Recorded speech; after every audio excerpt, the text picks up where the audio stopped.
जामुन खाए हां चलो चल बानू मोरे तू चढ़िया हम गिर जाए तो छटक के कलट जाई ठीक है चल हम चलत नहीं चलो ये जामुन है बड़ा चलो बन सके आ कोन ये भजे जामुन तो तीनू जामुन जे चलो चल भजे चलत नहीं चलो एक दिन हो गई जामुन हां तो बता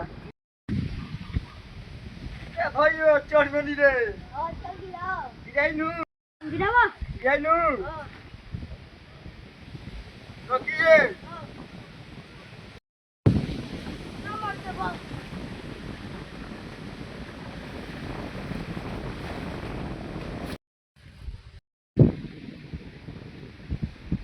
बड़ी में लगा तनी भैया गिरा समझे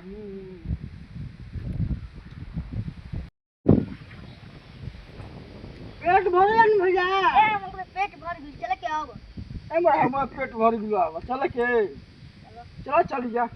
चलो अब काल परसों आके खाए हाँ तब बता